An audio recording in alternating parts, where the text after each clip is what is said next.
नमस्कार साथीहरू, आज हामी तपाईहरुलाई कसरी यो पावर सकेटको कनेक्सन गर्न सकिन्छ भनेर सिकाउन गइरहेको छु।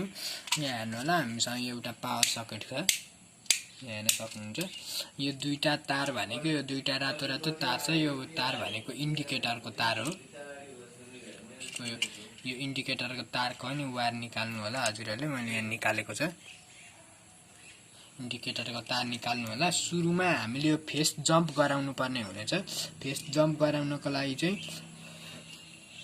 हजुरहरुले यहाँदेखि यहाँ फेस जम्प गराउनु पर्ने हुनेछ। यहाँदेखि हामीले फेस जम्प गरायौं। यहाँ हेर्नु होला। यो कसिदिउँ, यो यतापट्टि हाल्दिनु होला। अनि यो स्विचमा यसलाई यो फेसलाई जम्प गराउनु होला। यो हामीले फेस जम्प गरायौं।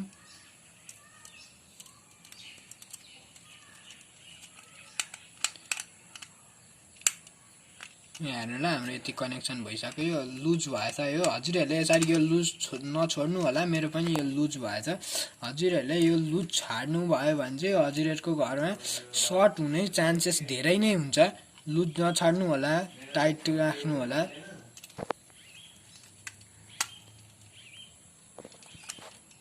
टाइट गर्नु होला। यो टाइट भयो। अब यो इन्डिकेटरको दुईटा तार छ हामीसित। हामीले इन्डिकेटरको दुईटा तारलाई के गर्नुपर्छ भन्दा यसलाई खोलेर यो अघि नै हामीले यतादेखि स्टार्ट गराए हुने रहेछ। डबल गर्नु पर्यो, एकैचोटी हाल्दा हुन्थ्यो अघि नै। यसलाई हामीले खोल्नु पर्यो हो। यसलाई खोलेर यो इन्डिकेटरको एउटा तार जुन छ, यो तार यहाँदेखि हामीले फेस दिन्छौं। यो इन्डिकेटरको तारलाई फेस दिन्छौं।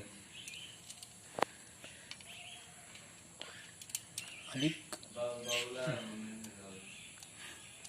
इन्डिकेटरको तारलाई हामीले फेस दियौं।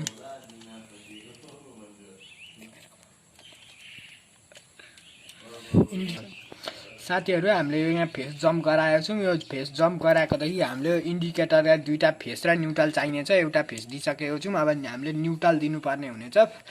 इन्डिकेटर न्युट्रल हामी यहाँदेखि दिन्छौं।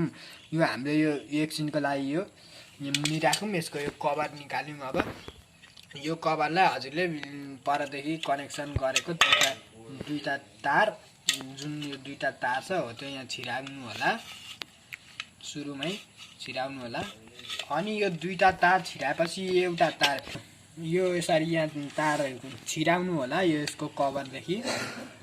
अनि यो अलिक यसलाई यसरी बटार्नु होला। अनि यहाँ यो जुन छ हामीलाई यो एउटा यहाँ न्युट्रलमा हाल्नेछौं, यो एउटा यहाँ फेसमा हाल्नेछौं। यो न्युट्रलमा हाल्दिनु होला। अनि यो इन्डिकेटरको जुन यो छ यो पनि हजुरहरुले न्युट्रलमा हाल्दिनु पर्यो। यसो गरेपछि यो इन्डिकेटरलाई हाम्रो फेस पनि भेट्यो, इन्डिकेटरले न्युट्रल पनि भेट्यो। फेस र न्युट्रल पनि भेटेपछि इन्डिकेटर लो हुन्छ। अलिक टाइट राख्नुपर्छ यसलाई। हजुरहरु टाइट गर्दिनु होला। मेरो पनि अहिले लुज भएको रहेछ, त्यसरी लुज नछोड्नु होला। यो हाम्रो यहाँ हेर्न सक्नुहुन्छ, यता पनि टाइट गरिदिनु होला। यहाँ टाइट गर्दैछु। टाइट भयो। यो अलिक मजाले टाइट गरौँ। अलिक मजाले टाइट गरौँ यसलाई। टाइट भयो। अब हामीले यो एउटा तार उब्रियो। यो एउटा तार जुन छ हो त्यो तार यो हामीले यो कनेक्सन न्युट्रल दिइसक्यौं। अब हामीले यो फेस दिनेछौं। यसको यो जुन यो नट छ यो नट ढिला, यसलाई यो खोल्नु होला। अनि यहाँ यसलाई फेस दिनु होला। यो फेस भने स्विचको लागि जान्छ। एउटा फेस हुने परदेखि जम्प गराएर 5 पिनमा लगौं। एउटा न्युट्रल 5 पिनलाई फेस 5 पिनलाई पनि यो इन्डिकेटरको जस्तै फेस र न्युट्रल चाहिन्छ। हामीले यहाँदेखि जम्प गराएर यहाँ फेस दियौं। यहाँ न्युट्रल मिटरको आएर मिटरको तारदेखि यहाँ हेर्नु होला, यो मिटरको तार आएर यहाँ न्युट्रलमा गयो। यो 5 पिनलाई फेस र न्युट्रल मिल्यो। अनि यो स्विचलाई पनि हामीले अब कसिदियौं।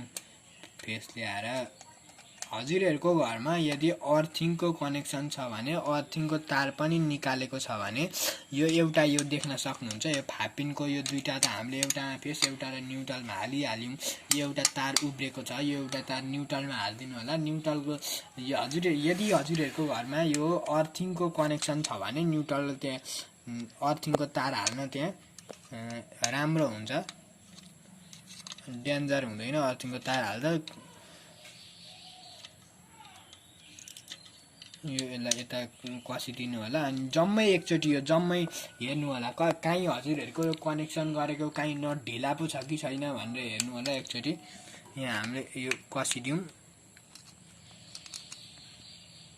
यता पनि कस्छौँ हामी यता पनि कस्यौँ अब यता पनि कस्यौँ यहाँ पनि कस्छौँ अब यहाँ पनि कस्यौँ हाम्रो यो क्लियर भइसक्यो यहाँ हेर्नु होला साथीहरू यो हाम्रो स्विच हो यो 5 पिन हो यो स्विचदेखि यो हामीले फेस जम्प गराएर 5 पिनमा हाल्यौँ यो इन्डिकेटरको दुईटा तार हुन्छ एउटा तार फेसमा दियौँ एउटा तार न्युट्रलमा दियौँ यो हाम्रो मिटरदेखि आएको एउटा न्युट्रलको तार यहाँ हाल्यौँ एउटा फेसको तार यहाँ हाल्यौँ यति नै हो यो पावर सकेटको कनेक्सन यहाँ भन्दा केही गाह्रो छैन यति हजुरहरूले यति गरिसकेपछि अब यसलाई यहाँ यसरी हाल्नु होला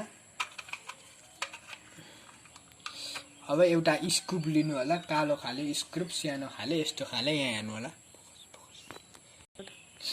यो यस्तो खाले कालो खाले स्क्रुप ल्याउनु होला अनि यो कालो खाले स्क्रुप अरु नै खाले ल्याउँ भने नि हुन्छ तर यो कालो खाले स्क्रुप चाहिँ सजिलो हुन्छ खोल्न हाल्नको लागि त्यही भएर मैले कालो खाले स्क्रुप हाल्नु भनेको टाइट गरिदिनु होला अनि अर्को पनि स्क्रुप हाल्नु होला साथीहरू हामीले नट कसिसक्यौँ हजुरले नै यसरी नै नट कस्नु होला अब हामी यसको जुन यो कभर छ यो कभर हाल्नु छौँ हजुरहरूले पनि कभर हाल्नु होला यसरी यो कभर अलिक मिलेन